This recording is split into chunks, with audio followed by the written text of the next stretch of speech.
with VSEPR structure and bond hybridization. I'm going to get as far as I can today. We'll see. I may have to modify the due date on 2/7, but we will get there. Okay. Molecular structure then. This is VSEPR structure. This is valence shell. Why is my thing not working here? Not plugged in. Oh, these are long.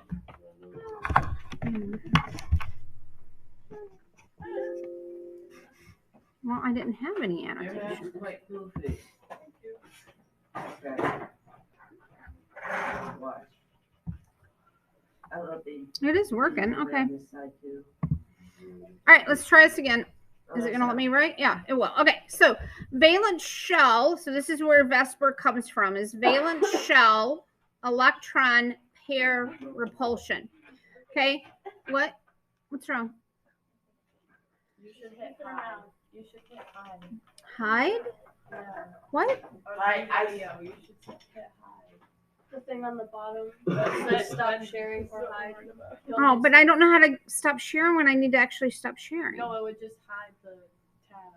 But when I want to stop sharing, how do I get it back?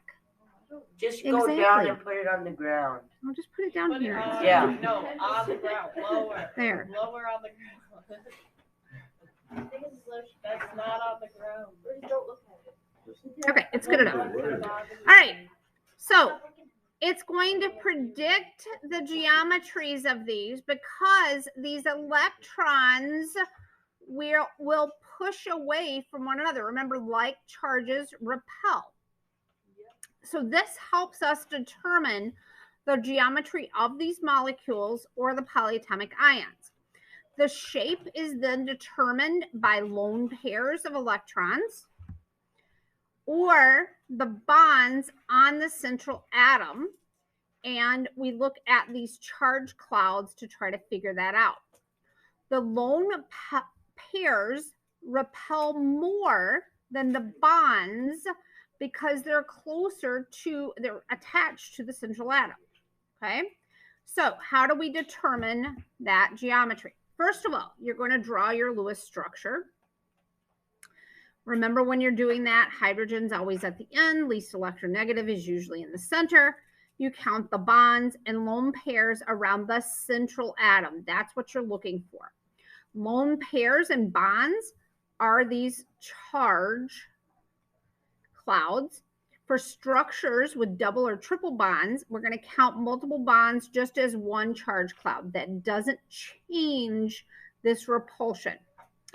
If there's a single electron, as in an odd electron molecule, which is pretty rare, you count the odd electron just as one charge cloud.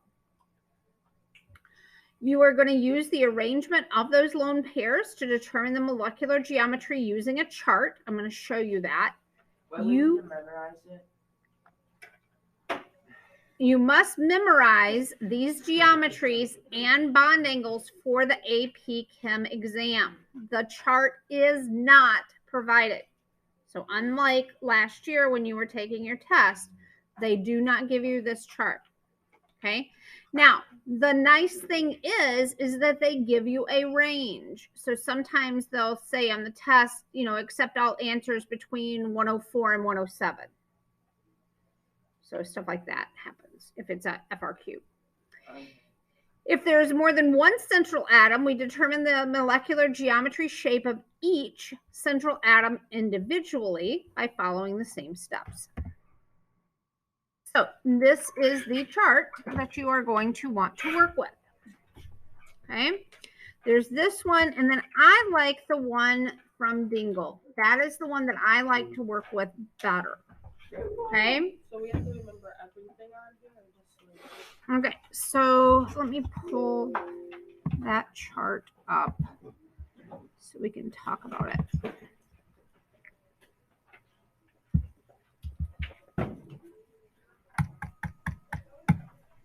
What are you doing? Me? No, he had put tape on you. Okay, so I can still talk. No, I'm trying to put it on.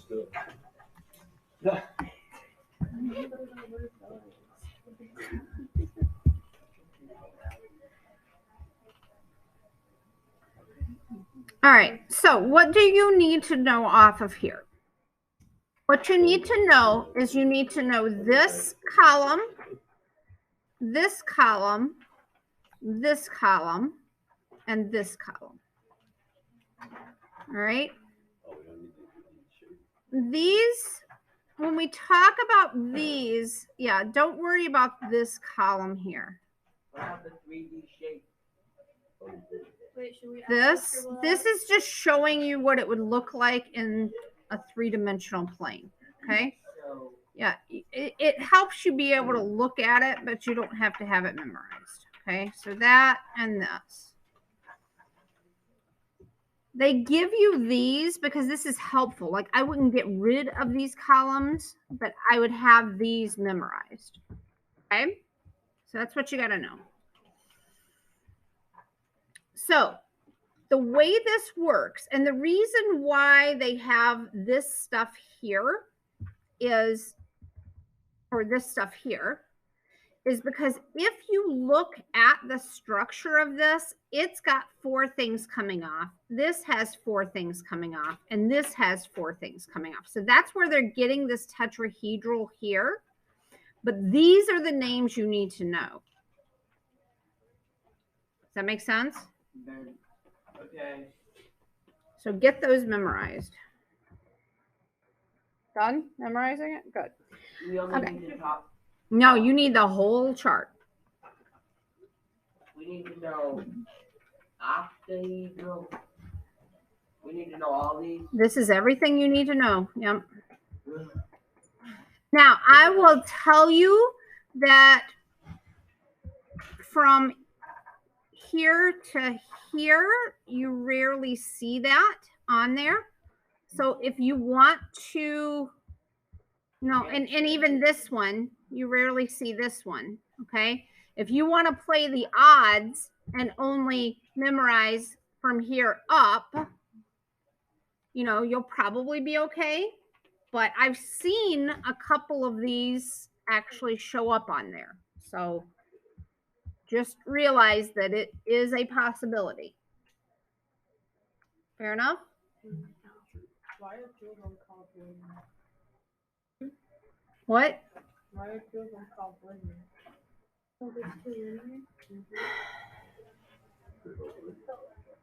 Because they have 183 It doesn't matter. Okay, we get it. So we just have to memorize that. Got it. So the reason why this works is because remember, when you're looking at these, you're looking at them in a 3-dimensional, or you're looking at them in a 2D world, but they actually are existing in a 3-dimensional plane. Okay. All right. So these are going to be in the same plane. These are going to be, you've got 3 down here. This almost ends up being like a tripod on the bottom with something sticking up. Okay. So that's the idea. Okay. Now, this is the chart that I like to work. I just like the flow of this chart. I like the way it looks better. I just think it works better. Now, this is the same thing essentially. Okay. They're just giving you the different, like I said, everything's tetrahedral here. It's just how many lone pairs it's got. Okay. All right. So we are going to look at some of these as far as drawing what these look like. Okay, do this. Let's do this.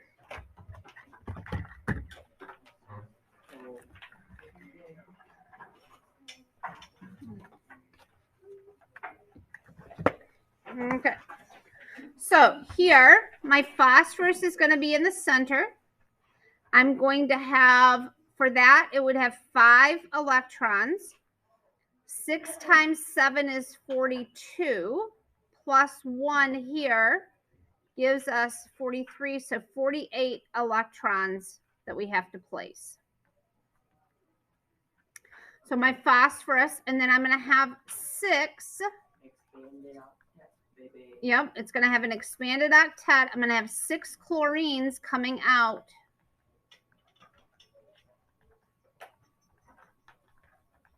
Okay. And then around each of those chlorines, I'm going to have the electrons.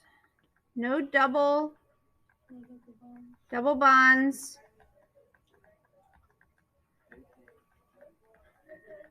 Okay, and I should have 48 electrons in the whole structure.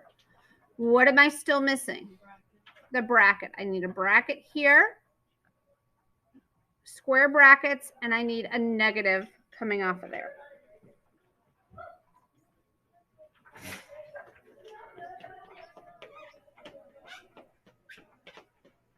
So if we go back to our lovely little chart here, I have how many lone pairs of electrons on the central atom itself? 0. 0. How many atoms do I, or bonds do I have coming off of there? 6. So I'm going to go on my chart here. I'm going to go bonding, and I'm going to find where this says 6 and 0. So go down in your chart, find 6 and 0, and that's going to be octahedral. See how that works? So this is an octahedral for its shape.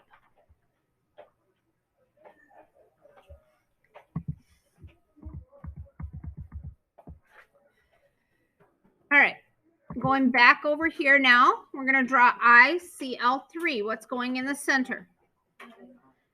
Iodine. We've got iodine has 7, and these have 7. So 7 times 4 is 28 electrons. So I'm going to draw a chlorine coming off. I'm going to draw a chlorine coming off and a chlorine coming off.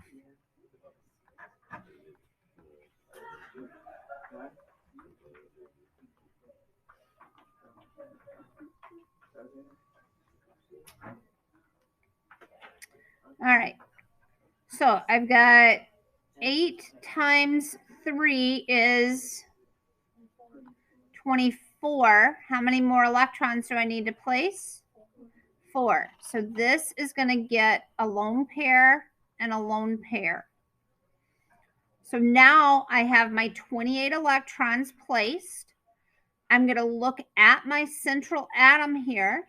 My central atom has how many bonded atoms off of it and how many lone pairs? 2. So I'm going to go back to my chart. I'm going to find 3, 2, and that is trigonal bipyramidal. Whoa. So how do you know if it can be extended? Is it in the 3rd period or below? Then it can. So that iodine shouldn't have... Iodine can be. Yep, it's below. Is it in the 3rd period or below? Yeah. Yes. Then you could expand. So it can.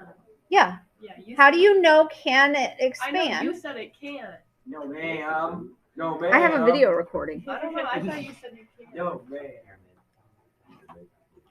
So you can expand an octet if you're in period 3 or below. You can expand your octet into the D sublevel. Okay. So let's look at the next one. We have BRF5. So again, we've got 1 and 5. Each of these is 7. So that's 6 times 7 is 42 electrons that we need to place. So I'm going to go BR, and I'm going to go 1, 2, 3, 4, 5. And I'm going to put my fluorines out here. Fluorines cannot expand their octet because they are only in the 2nd period, but bromines can. Oh, that's bromine.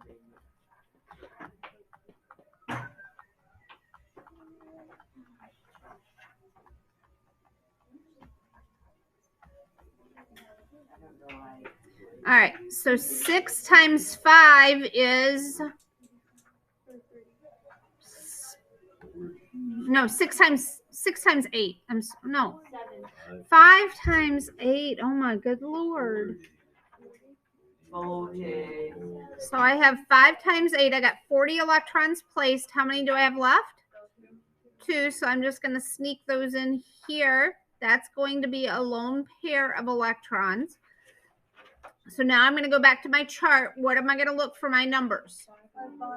5 and 1. So we're going to go back and find 5 and 1. That is square pyramidal. No, don't look at this column. No, they're just odd. Okay. Wasn't the last one T-shaped then? Because you said, Oh, was the last one T-shaped? Yeah, you I'm said sorry. It should have been this. Don't look at this column. Get rid of it. Yes, we have a recording. We can go back and see that I screwed up. Wait, so the last one we did was. Wait, what was the other? What's the last day of school before winter break? It's a Wednesday. Okay. You don't know what off the top of your head? Will we have a test? I hope not. You have your schedule. I gave you a schedule at the beginning of the year online. Online. So it's the 21st. I'm gonna look at it. All right, let's go back to our PowerPoint here. We're going to go to our next slide. We have these guys. Now, are you comfortable looking stuff up in the chart? I am. I'm going to skip ahead in the notes then, and we can come back to those if we need to. Good. Okay? All right. Aye, Captain. In order for a substance to be polar within a molecule, it has to carry different charges. In other words, it's got to have a dipole moment. Now, what does that mean? That means that you're going to have more electrons, or you're going to have a charge of electrons in one region versus another. So di means 2. You're going to have 2 poles. In this case, for water, the positive pole is going to be on the hydrogen end. The negative pole is going to be on the oxygen end. The dipoles that are present must not cancel each other out due to symmetry. What does that mean? Well, we can have we could have a situation where we have something like this, where you've got chlorines here around. Now, this would be a polar bond. So this would be, you would think that this would be polar, but because of symmetry, this cancels it out. Okay. Now, don't get confused with something like this. Are you going to let me write? No, not yet. There we go. Something like this. This looks symmetrical.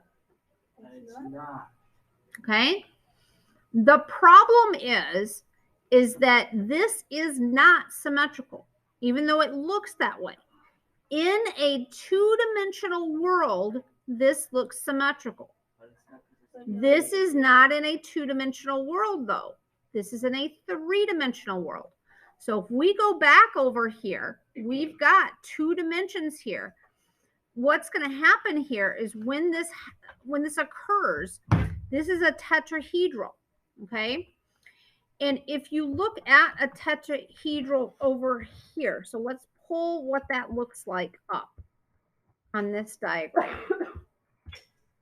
Where am I at here? Tetrahedral here, okay? When we pull this up, if you think of this in 3 dimensions. Hello, this is Crystal. Hi. I'm doing okay.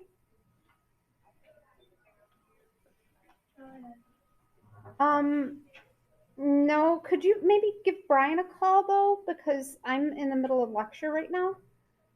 I just wanted to make sure that it wasn't an emergency. Okay. All right. Thanks. Sorry. Yeah. Okay. Bye. Yeah. It's the hurricane's coming through. Yeah.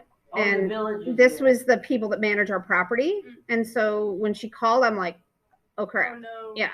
But she's just touching base, which is nice. But so I wouldn't have taken that if there wasn't a Cat 4 hurricane coming through. Okay. All right, getting back into this. Now, when we're talking about this tetrahedral, remember we're looking at this in 3 dimensions.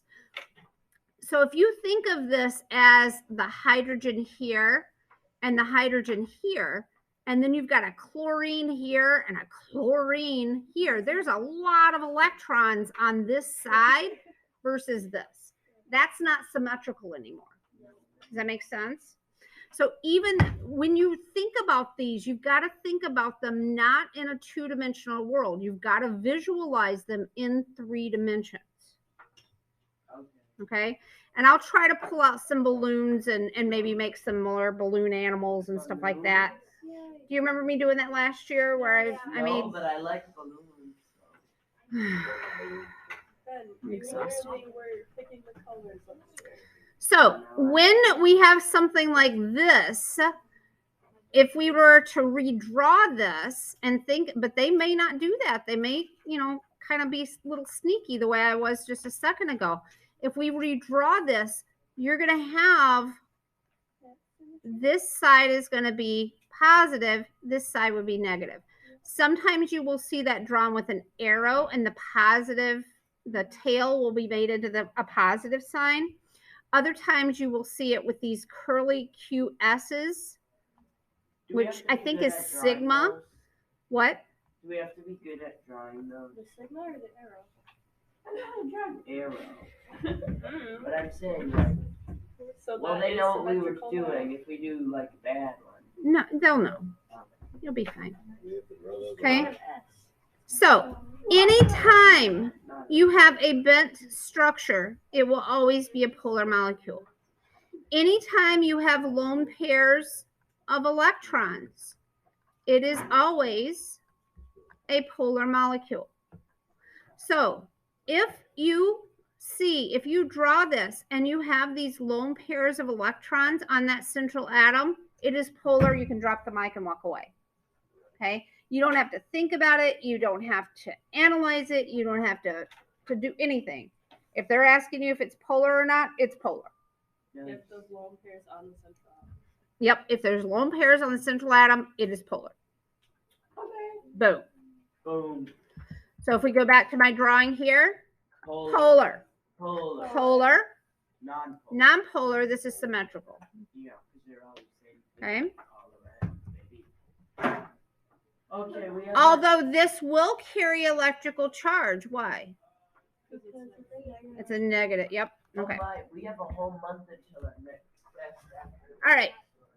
Polar, non-polar. Let's draw these. We've got silicon, and I have hydrogens coming off of here. Okay. Polar, non-polar. Non-polar. Polar, baby. Okay. Shouldn't take you but a second to look at that guy and figure it out. Polar. You have lone pairs of electrons on the central atom. Drop the mic, walk away. This is polar. Do you have a Jolly Rancher? I do. What is that? I'm scared. Polar, non-polar. I'd have to draw all these around here. Okay, non-polar. And I already talked about this guy. I've already given him away. This is polar. Polar bear? But when you put the C and the C out together, it's still not symmetrical. No. No, because it's gonna have that, you know, it's in a three-dimensional world. Because really, if you were to draw this in a more proper kind of form, you're gonna have a chlorine over here and a chlorine here, and then you would have like a hydrogen coming off of here and another hydrogen coming off of here. You know, you're gonna have many more electrons here than you would here. All right. I like blue raspberry. I like blue. Now, we are going to talk about something called hybridization. This one's cherry. When we do hybridization, what that means is that we are taking our orbitals and we are hybridizing them. Okay? So, let's see. I almost need an extra slide in here to kind of draw what's happening. Let me see if I can add a slide in. There's that. Anyone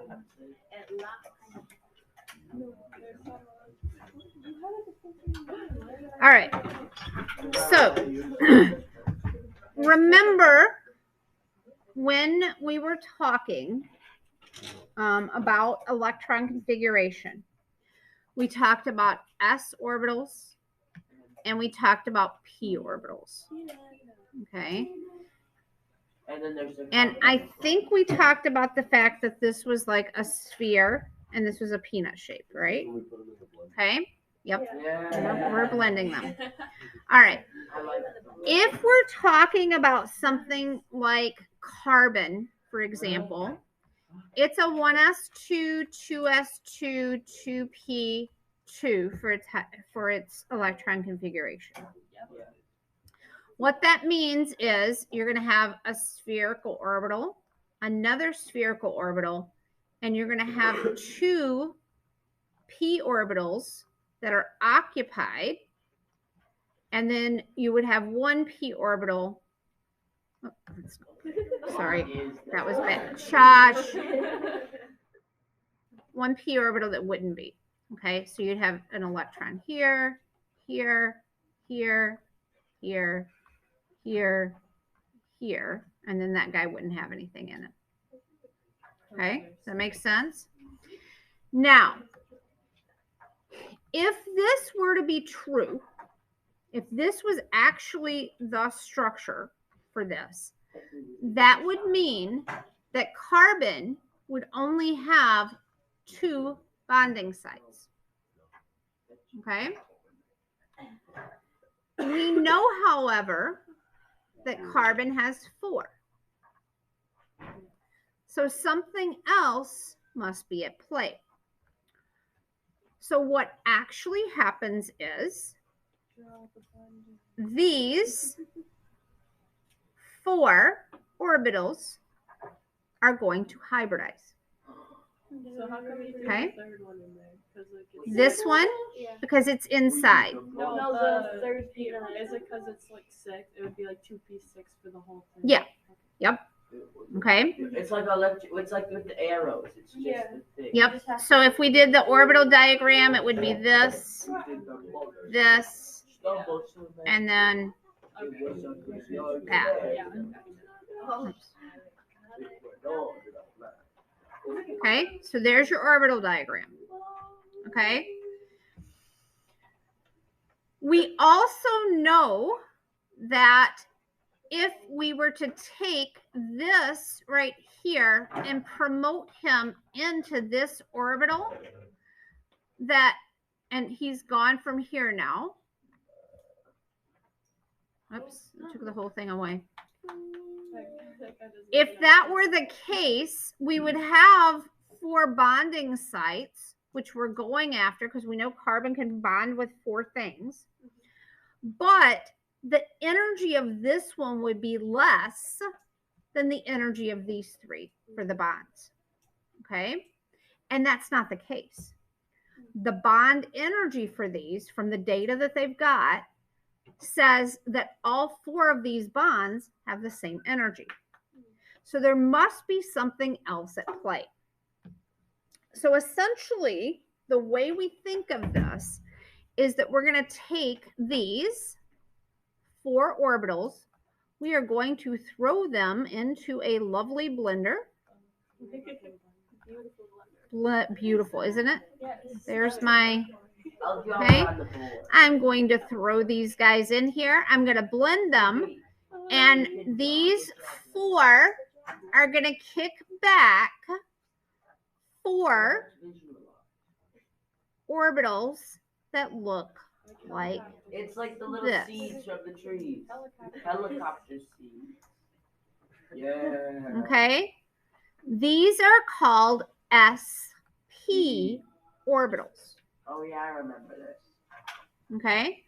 These all have the same amount of energy, and we will have one electron on them, leaving another bonding site here for another thing to come in and bond.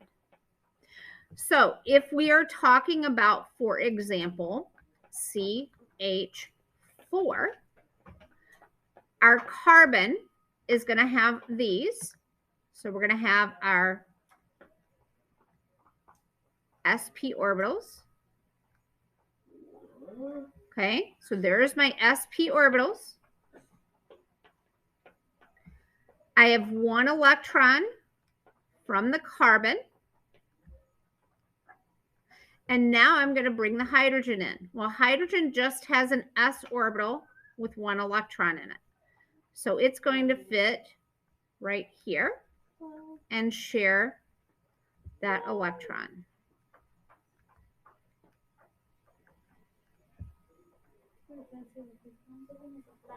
So the 1s just stays as like it's central. Yep. For the carbon, it just like is in the middle. Well, this is no. Remember, this is an SP. So I would have needed to have drawn that actually like 4 times. I was just being lazy. What is the 1s stand? The one, oh yeah, that's just inside. Yeah, Yeah, it's just like yeah, that's just we because we don't really care about that. That's not gonna. We're gonna deal with that with bonding. We're just thinking about bonding stuff. Okay. Matthew has a question. Yes. So do these orbitals only combine because they're in the same energy level?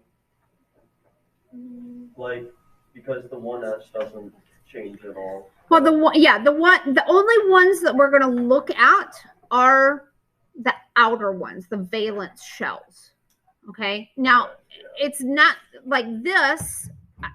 I don't know exactly what you're asking, but because the 1s is not bonding with the 1s of the hydrogen. Yeah, you kind of answered my question. I was asking, like, Okay. The 2s and the 2p are both the second energy level. Yep. You're just looking at those outer energy levels is all you're looking at. 3s. And then these only combine when they're bonding with another element? Or why do they, like, how, what makes them combine like that? What makes them hybridize or what makes them Do bond? they just do that when they start Because they need bonding? 4. I don't know. So if there was I just know that they're hybridized. So if it was like 3s2, 3p2, you would just take the 3s2 and the 3p2 Oh, to I think combine. Yep. And the other ones would Yep. just like stay. Yep. All right. So for tonight in your packet, I don't. Let me look at see what you had in there.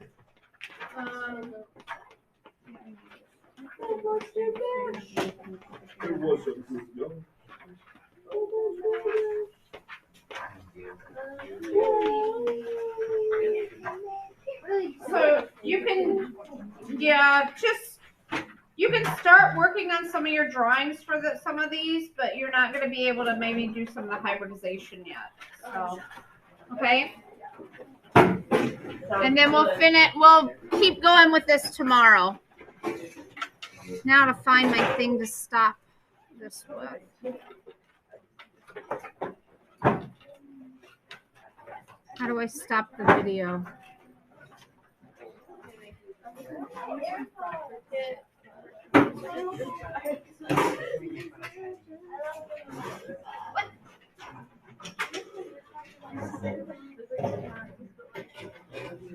Oh, there it came up. Okay, here we go. Can you go get it anymore? Just hit the blue button.